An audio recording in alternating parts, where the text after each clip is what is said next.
Good morning students, welcome to online classes after summer vacation. आप सभी का एमडीएन education school की तरफ से आपका एक बार फिर से हार्दिक अभिनंदन है। आपकी ऑनलाइन क्लास में आज हम पढ़ेंगे +2 क्लास लोक प्रशासन के बजट के बारे में।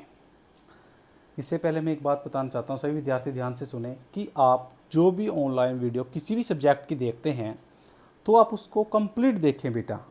आप ये ना हो कि आप थोड़ा सा देख के 1-2 मिनट की देखें और आप आगे जब तक आप उसको कंप्लीट नहीं देखेंगे और उसको ध्यान से ना सुनेंगे। कई बार किसी वीडियो में वॉल्यूम की प्रॉब्लम रहती है तो आप लीड का सहारा लें, हेडफोन का, तो आप उसका यूज करें। और ना क्या पढ़ेंगे, बजट।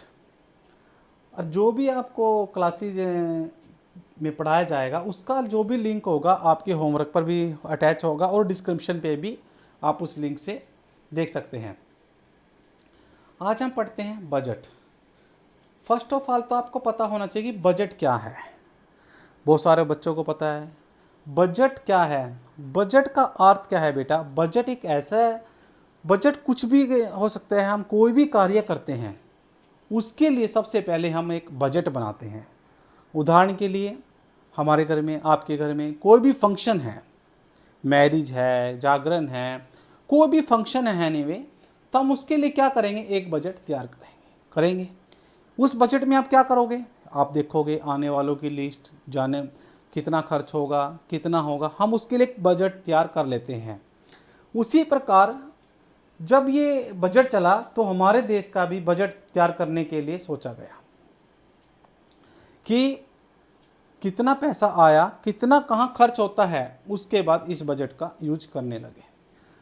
और सर्वप्रथम जब इस बजट के बारे में बात आई तो सर रॉबर्ट पाल, जो आप आगे पढ़ेंगे, सर रॉबर्ट पाल ने 1733 में, जो कौन थे, इंग्लैंड के उस वित्त मंत्री थे, उन्होंने सबसे पहले संसद में पेश किया।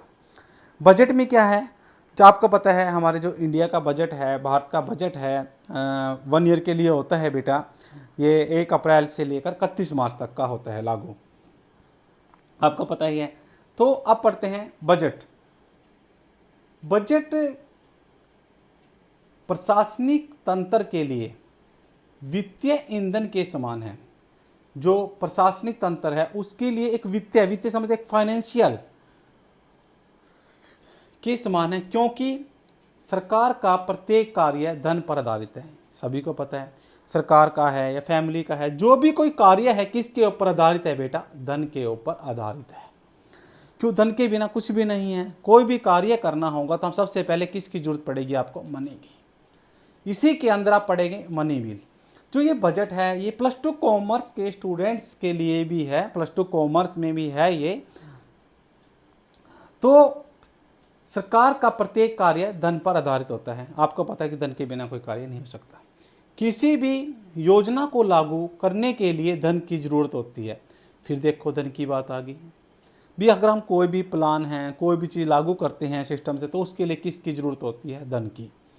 धन की कमी के कारण अच्छी से अच्छी योजनाएं भी असफल हो जाती है।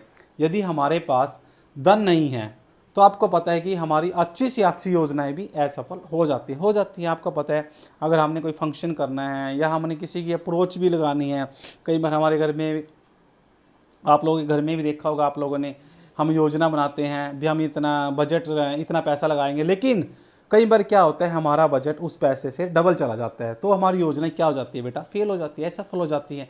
उसी के बारे में बताया गया है। अब बजट क्या है? बजट शब्द फ्रेंच भाषा के बोगेट से लिया गया है। सही विद्यार्थी इसको भी अंडरलाइन कर लें।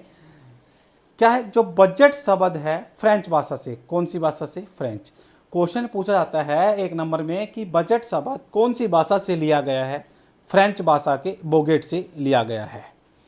ठीक, इसका अर्थ है चमड़े का थैला, लेदर ऑफ बैग। सभी को पता है कि जो इसका अर्थ है बेटा क्या है? चमड़े का थैला, लेदर ऑफ बैग भी कहा जाता है। अब क्वेश्चन आता है, बच्चे विद्यार्थी कई बार पूछते भी नहीं है, इसका चमड़े का थैला क्यों कहा गया? क्वेश्चन आता है, इसका चमड़े का थैला क्यों कहा गया? इसको चमड़े का थैला बेटा इसलिए कहा गया क्योंकि जिस समय प्रथम बार संसद के अंदर बजट पेश किया गया, जो जरूरी दस्तावेज थे वो किसके अंदर लाए गए थे? चमड़े के थैले के अंदर। आप समझे इसके, अब इस बात को ध्यान से देखें। संसद में जब प्रथम बार बजट को पेश किया गया तो उसके अंदर जो सारी दस्तावेज थे, इंपॉर्टेंट जो दस्तावेज थे, किसके अंदर लेके आए थे? चमड़े के बैग थैले के अंदर। इसी कारण उसको बजट को ए लेदर और बैग का नाम दे दिया गया। अब उसके बाद बात आती है सन 1733 की। सन 1733 में इंग्लैंड के वित्त मंत्री सर रॉबर्ट पाल, इसको अंडरलाइन कर लें, सर रॉबर्ट पाल ने सबसे पहले इसको प्रस्तुत किया। आपकी बुक में बहुत कम मिलता है, आप इसको अंडरलाइन भी करें, सभी विद्यार्थी इसको लिखें भी कि सबसे पहले संसद में बजट का पास किया गया 1733 ईस्वी में। 1733 ईस्वी में कब? इंग्लैंड के वित्त मंत्री। क्वेश्चन कई बार यही पूछ लेते हैं कि 1733 में इंग्लैंड के वित्त मंत्री कौन थे? सर रॉबर्ट पाल। सर रॉबर्ट पाल ने इसको पहली बार प्रस्तुत किया। अब बात करते हैं हमारे जो हम ये थ्योरी का सब्जेक्ट पढ़ते हैं, इसमें पब्लिक हेड है, तो इसमें इंपॉर्टेंस ऑफ द आर्टिकल्स को बड़ी इंपॉर्टेंस होती है कि इस अनुच्छेद के अंतर्गत ये कार्य हुआ, और सन की बहुत इंपॉर्टेंट रहती है। हमारे संविधान में बजट शब्द का उल्लेख नहीं है। देखो क्या लिखा है, हमारा जो संविधान है उसमें बजट शब्द का उल्लेख नहीं है। इसकी जगह पर वार्षिक वित्तीय विवरण का उल्लेख संविधान के अनुच्छेद 112 में किया गया है। किसने क्या कहा कि जो हमारा संविधान है उसमें बजट शब्द का उल्लेख नहीं है, बल्कि इसकी जगह पर, किसकी? बजट शब्द की जगह पर क्या है? वार्षिक वित्तीय विवरण है। क्या है? वार्षिक वित्तीय विवरण, अर्थात क्या है? पूरे साल का बायोडाटा भी क्या खर्च हुआ, और वो कौन से अनुच्छेद के अंतर्गत आता है? वो संविधान के अनुच्छेद 112 के अंतर्गत किया गया है। अब क्या है, हमारे संविधान में जो बजट शब्द का उल्लेख नहीं है बेटा, वो इसकी जगह पर क्या दिया गया है? वार्षिक वित्तीय विवरण का उल्लेख संविधान के किस आर्टिकल में? 1112 में है। बजट एक सरकार की राजकोषीय नीति भी है, नीति का लेख पत्र है। राजकोषीय पता है आपको, धन खजाना। उसने क्या कहा, जो बजट है वो सरकार की एक राजकोषीय नीति का लेख पत्र भी है। राष्ट्रपति की सहमति से वित्त मंत्री, अगर राष्ट्रपति की सहमति होगी तभी वित्त मंत्री लोकसभा में, किसकी बेटा? देखो आप समझे, अगर राष्ट्रपति की सहमति होगी तभी वित्त मंत्री लोकसभा में वित्तीय वर्ष के लिए बजट प्रस्तुत करता है। क्वेश्चन आता है कि वित्तीय वर्ष के लिए बजट कौन प्रस्तुत करता है? राष्ट्रपति की सहमति से। कौन करेगा? वित्त मंत्री। ये ध्यान रखें, राष्ट्रपति नहीं पेश करता, लेकिन राष्ट्रपति की सहमति होती है कि कौन पेश करेगा? वित्त मंत्री। कब? लोकसभा में। संसद में बजट को, जब संसद के अंदर बजट आ जाता है उसको किस नाम से पुकारा जाता है? Money bill.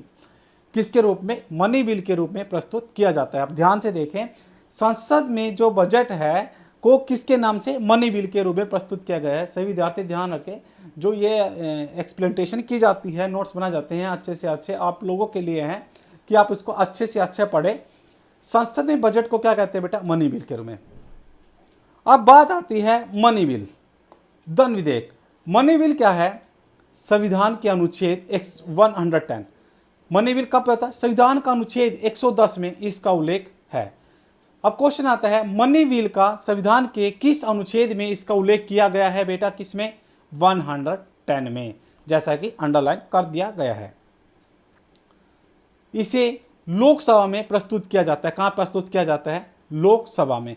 और ये कहां किया जाता था? लोकसभा में, वित्तीय वर्ष के लिए भी। मनी बिल क्या है? संविधान के अनुच्छेद 110 में या 110 में इसका उल्लेख है। इसे लोकसभा में प्रस्तुत किया जाता है। मैं फिर रिपीट कर रहा हूं आपको, ये बात फिर बता रहे हैं एक नंबर क्वेश्चन में कि संविधान के किस अनुच्छेद में इसका उल्लेख किया गया है मनी बिल का? किसमें बेटा? संविधान के अनुच्छेद 110 में। 110 is the important article of the money bill, कि किस आर्टिकल के अंतर्गत इसका उल्लेख किया गया है। अब ये पता लगाना है कि कोई बिल मनी बिल है या नहीं। इसकी के लिए कौन क्या करेगा? कोई बिल मनी बिल है कि नहीं, ये लोकसभा का स्पीकर बताता है। कौन बताता है? लोकसभा का स्पीकर। ऑप्शन टाइप क्वेश्चन में पूछा जाता है कोई बिल मनी बिल है या नहीं, ये कौन बताएगा? कौन बताएगा बेटा? लोकसभा का स्पीकर। इसको ध्यान रखिए, अंडरलाइन कर दिया गया है कि कौन बताएगा, लोकसभा का स्पीकर। अब लोकसभा का स्पीकर के बाद संचित निधि से क्या होता है, संचित निधि में देखो क्या क्या आएगा बेटा, धन निकालना, जमा करना, उधार लेना, उधार देना। देखो एक तरह से हम धन निकाल भी रहे हैं और दूसरा जमा भी कर रहे हैं, और उसके बाद उधार लेना और उधार देना। और न्यू टैक्स को लाना, अगर कोई भी कर है और हम नया लाते हैं उसको लाना है तो वो भी किस में आएगा, आपकी संचित निधि के अंतर्गत होता है। न्यू टैक्स को लाना या हटाना, संबंधित प्रस्ताव भी विधेयक बिल, विधेयक जैसे कि मनी बिल है, धन विधेयक की बात चल रही है, विधेयक बिल या मनी बिल कहलाते हैं। जो न्यू टैक्स को लाते हैं या हटाते हैं उससे संबंधित कोई भी प्रस्ताव कार्य करते हैं तो किसके अंतर्गत आएगा, मनी बिल में। अब आती है बात, लोकसभा का स्पीकर पारित करता है। लोकसभा के स्पीकर से पारित होने के बाद यह किसके पास जाता है बजट, राष्ट्रपति के पास। किसके पास बेटा, राष्ट्रपति। राष्ट्रपति किसकी सहमति से बिल पास करता है, राष्ट्रपति की किसकी सहमति से, वित्त मंत्री। राष्ट्रपति की सहमति से कौन, वित्त मंत्री लोकसभा में करेगा, लोकसभा में। राष्ट्रपति से कहाँ है, लोकसभा में। लोकसभा से राज्यसभा में, लेकिन राज्यसभा को 14 दिन के अंदर अंदर इसका परिणाम देना होता है। 14 दिन के अंदर अंदर बताना पड़ता है इसके परिणाम को। फिर राज्यसभा से द्वारा फिर कहाँ जाता है बेटा, लोकसभा पे, और लोकसभा से पुनः द्वारा किसके पास चला जाता है, राष्ट्रपति के पास। ये प्रक्रिया ऐसे ही चलती रहती है।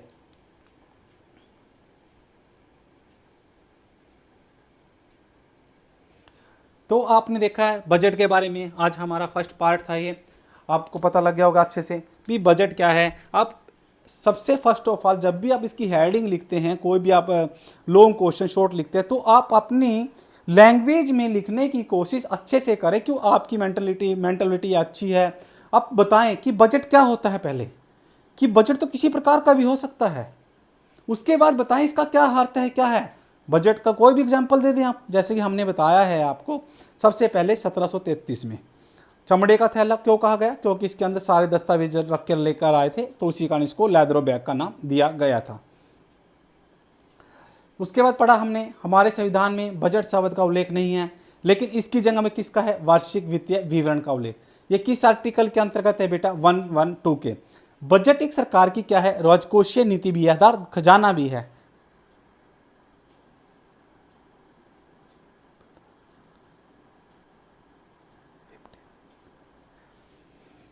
बजट एक सरकार की राजकोषीय नीति का लेख पत्र है।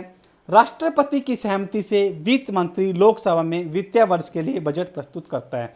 और सेकेंडली सभी विद्यार्थी ये भी ध्यान रखें कि जिस भी सब्जेक्ट का पढ़ते हैं तो उसका लिंक उसके अंदर दिया हुआ है। फिर आपको ये बात रिपीट कर रहे हैं, आप अच्छे से पढ़ें, अपनी नोटबुक भी प्रिपेयर करें, एक अच्छे से नोट्स बनाएं। जैसे कि आप सभी को पता है कि लॉकडाउन चला हुआ है काफ़ी दिनों से कोरोना के कारण, आपकी स्टडी का भी लॉस हो रहा है। तो जो विद्यार्थी अच्छे से पढ़ना चाहते हैं, सारे विद्यार्थी अपनी एक नोटबुक भी तैयार करें जिसमें आप लिखें कि क्यों एकदम एग्ज़ाम होंगे तो आप प्रिपेयर पहले से रहेंगे, क्यों इतना समय नहीं मिलेगा कि बोर्डिंग क्लासों का आप अच्छे से प्रिपेयर हो। तो आप अच्छे से प्रिपेयर होकर पहले भी रहें और अपनी पढ़ाई का लॉस ना करें। क्यों, हम MDN स्कूल के सभी अध्यापक भी आपको अच्छी से अच्छी एजुकेशन प्रोवाइड करवा रहे हैं। ये नहीं है कि हम किसी भी स्कूल की तरह की आपको एक लिंक शेयर कर रहे हैं, हम अपना खुद का 100% देने की कोशिश कर रहे हैं। और हमने बहुत कुछ सीखा भी है आपके स्कूल से, MDN स्कूल से बहुत कुछ सीखने को भी मिला है मुझे भी खास तौर पर, क्यों पहले मैं ऑनलाइन क्लास से नहीं बनाता था, बहुत कुछ सीख भी गया हूँ, टाइपिंग भी। या इसलिए भी मैं स्कूल का बहुत धन्यवाद करता हूँ। आपने पढ़ लिया है, बजट है, ये पार्ट 1 है। कल हम इसका सेकंड पार्ट 2 में मिलेंगे बेटा। Thank you, have a good day. हम वीडियो पार्ट 2 में पढ़ेंगे बजट कौन तैयार करता है। जैसा कि आप देख रहे हैं, पहली वीडियो में हमने पढ़ा था पार्ट 1 में बजट। फर्स्ट ऑफ ऑल तो पता होना चाहिए बजट क्या था, बताया भी था आप लोगों को कि बजट क्या है। अब आता है बजट कौन तैयार करता है, ये है पार्ट 2। वित्त मंत्रालय। बजट कौन तैयार करता है, फाइनेंस मिनिस्टर। वित्त मंत्रालय, वित्त मंत्रालय बजट तैयार करता है। बजट कौन तैयार करता है, एक नंबर क्वेश्चन पूछा जाए बेटा, फाइनेंस मिनिस्टर। वित्त मंत्रालय बजट तैयार करता है, नहीं तो वित्त सचिव फाइनेंस सेक्रेटरी भी तैयार करता है। या तो इसको फाइनेंस मिनिस्टर तैयार करेगा, नहीं तो इसको फाइनेंस सेक्रेटरी भी, जैसे कि दिया गया है, फाइनेंस सेक्रेटरी भी इसको तैयार करता है। क्वेश्चन बनता है 5 नंबर का, लॉन्ग क्वेश्चन में आता है। +1 में भी ये क्वेश्चन है, +2 के अंदर भी है और 10th कॉमर्स में भी है, आर्ट स्टूडेंट्स के पास भी है कि बजट कौन तैयार करता है? संसद द्वारा बजट पास किए जाने तक संसद द्वारा बजट पास किए जाने तक सरकारी खर्च, जो संसद द्वारा बजट पास किया जाता है जब जाने तक जो सरकारी खर्च है, लेखा जोखा है, उसका जो लेखा अनुदान है, वोट एंड अकाउंट के तहत प्राप्त किया जाता है। अर्थात कहने का तात्पर्य क्या है भी, जितना खर्च होना था वो देखा जाता है कि वो उसके अनुसार खर्च किया गया है क्या नहीं, जिसके अकॉर्डिंग दिया गया था पैसा उसके अकॉर्डिंग खर्च किया गया है क्या नहीं। इसका संबंधित संविधान, इसका संविधान में अनुच्छेद 116 में उल्लेख है। सभी विद्यार्थी इसको अंडरलाइन कर ले। जो ये खर्च लेखा अनुदान दिया गया है ये संविधान के किस आर्टिकल में है बेटा? आर्टिकल 116 में इसका उल्लेख किया गया है। जिस दिन बजट लोकसभा में आता है, कहने का तात्पर्य क्या है, जिस दिन बजट लोकसभा में आता है उसी दिन राज्यसभा में प्रस्तुत होता है। अब एक क्वेश्चन है मेरा आप लोग सभी थे, इससे पहले भी बताया था कि आपको क्लास में कि जिस दिन बजट लोकसभा में आता है उसी दिन राज्यसभा में प्रस्तुत किया जाता है। तो राज्यसभा को कितने दिन के अंदर उसका परिणाम देना होता है बेटा? एनी स्टूडेंट्स टेल मी कोई? 14 दिन। कितने दिन के अंदर? 14 दिन के अंदर, 14 डेज के अंदर अंदर उसका परिणाम देना होता है। किसको? राज्यसभा को। राज्यसभा के बाद द्वारा कहा राष्ट्रपति, राष्ट्रपति से कहा जाता है, फिर लोकसभा में हमारा बजट चला जाता है। रेल बजट रेल बजट को भी जनरल बजट से 1924 में एक वर्क कमेटी, इसको अंडरलाइन कर ले सही। रेल बजट को जनरल बजट से, जो सारा जनरल बजट है उससे 1924 में कौन सी कमेटी थी? वो एक वर्क कमेटी के तहत अलग कर दिया गया था। क्वेश्चन आता है कि रेल बजट को जनरल बजट से कब अलग कर दिया गया? तो 1924 में अलग कर दिया गया। कौन सी कमेटी थी बेटा? एक वर्क कमेटी के तहत इसको अलग कर दिया गया। नेक्स्ट पॉइंट है, फाइनली 1 फरवरी 2017 को इसको जनरल बजट के साथ मिला लिया गया। पहले इसको अलग कर दिया गया, लेकिन दोबारा 2017 में तब तारीख क्या थी बेटा? 1 फरवरी 2017 को इसको जनरल बजट के साथ मिला लिया गया। अर्थात पहले तो इसको अलग कर दिया गया, लेकिन रेल बजट को दोबारा कब मिलाया गया? 1 फरवरी 2017 को, क्योंकि अब इस बजट को भारत में इकट्ठा एक ही बार प्रस्तुत किया जाता है। और जब भारत का बजट है कब से कब तक होता है बेटा? 1 अप्रैल से लेकर 31 मार्च तक साथ प्रस्तुत किया गया। अब फाइनेंस बिल, जो ये फाइनेंस बिल है ये हमने जब पॉइंट पढ़े थे आगे संचित निधि, उसके अंदर भी आना चाहिए था पॉइंट। ये भी हम इसको एक बार रिपीट भी कर लेते हैं, शायद पहले पढ़ाया हुआ। इस दस्तावेज में नए कर क्या है? नए टैक्स, जो नए टैक्स लगते हैं को लागू करने तथा पुराने करों में, जो पुराने टैक्स में उनमें परिवर्तन करने संबंधित प्रस्ताव होते हैं। अर्थात इसमें जो टैक्स है उसमें चेंज, बदलाव करने भी संबंधित होते हैं, जिसे हम क्या कहते हैं? फाइनेंस बिल कहते हैं। फाइनेंस बिल का अर्थ क्या होता है बेटा? वित्त विधेयक। कई बार हिंदी मीडियम में क्वेश्चन पूछ लेता है वित्त विधेयक किसे कहते हैं? स्टूडेंट्स कंफ्यूज हो जाते हैं, लेकिन उसका क्या अर्थ होता है बेटा? फाइनेंस बिल क्या है? जिस दस्तावेज के अंदर नए करों को लागू करने तथा पुराने करों में परिवर्तन करना से संबंधित प्रस्ताव पास किए जाते हैं, उसे वित्त विधेयक कहते हैं। इसका उल्लेख संविधान में अनुच्छेद 117 में किया गया है। इसका जो उल्लेख है संविधान में अनुच्छेद 117 में किया गया। क्वेश्चन आता है जो फाइनेंस बिल है, वित्त विधेयक है, इसका उल्लेख संविधान के किस अनुच्छेद में किया गया है? इसका उल्लेख अनुच्छेद के 117 में किया गया है। किसमें किया गया? 117 में किया गया है। सभी विद्यार्थी पब्लिक हेल्थ का ये चैप्टर पढ़ रहे हैं अच्छे से। आप अगर आपको लगता है कि वीडियो थोड़ी सी मीडियम है तो आप इसको इमेज को बड़ा कर लें अपनी स्क्रीन के ऊपर, उसको ध्यान से देखें, पूरी से पूरी वीडियो भी देखें। और पिछला जो भी लिंक होगा आपको डिस्क्रिप्शन में मिलेगा, आप उसकी इमेज की थोड़ी सी भी हाइट बढ़ा के देख सकते हैं, क्योंकि हम सभी की अध्यापक घर पे बना रहे हैं वीडियो आप सभी विद्यार्थियों के लिए। आप इसकी इमेज को बढ़ा भी सकते हैं, क्योंकि वीडियो कंप्रेस करते समय ये लो हो जाती है थोड़ी सी इसकी क्वालिटी। तो आप इस क्वालिटी को में भी आप अपने सभी विद्यार्थी उसको थोड़ा सा बढ़ाएं और आप लोग भी साथ दें और इसको पढ़ें। Thank you, have a good day.